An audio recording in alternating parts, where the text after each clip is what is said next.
The invoice service built into the gateway is a convenient way for you to send invoices to collect payment from your customers via email.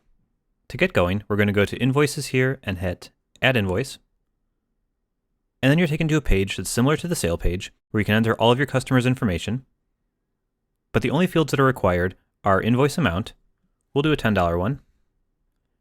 You can set the invoice terms, whether it's due upon receipt or 30, 60, or 90 days from now. Enter all other payment information like normal. And the only other required field on this page is the email address. We need to be able to send the invoice somewhere, so you need to enter something here. We'll just enter a test address in here and leave everything else blank. We don't really need to fill anything out for this one, but if you have the customer's info, you could enter it right now. Once we're done, we can go down and hit Create Invoice. And that's created an invoice. I get an invoice number, and an email has been sent to test@example.com. To take a look at it, let's go to the invoice itself.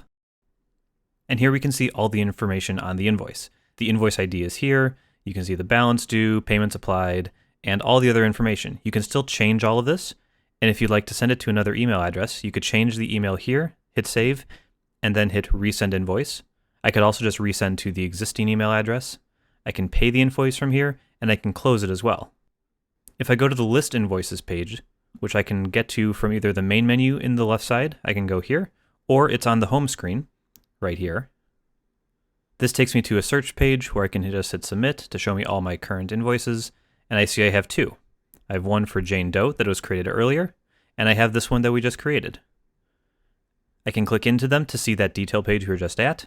I can see the customer name. There's this actions column where I can resend the invoice, I can close the invoice, or I can start paying the invoice. I can see the balance, the total amount of the invoice, and when it was created.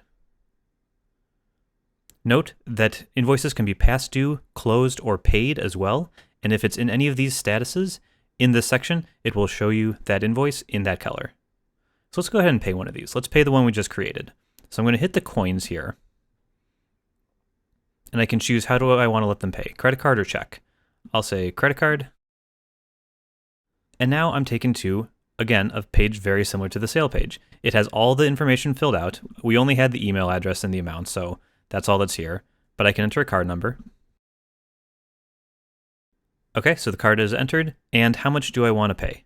This time I'm going to do the full amount, so $10. I could do a partial payment if the customer needed to, but we'll do the full amount right here. I'll scroll to the bottom, hit charge, and there we go. The payment has been approved, transaction successful. Now, if I go back to list invoices and do a search again, I only see one on this list. I only see my unpaid one.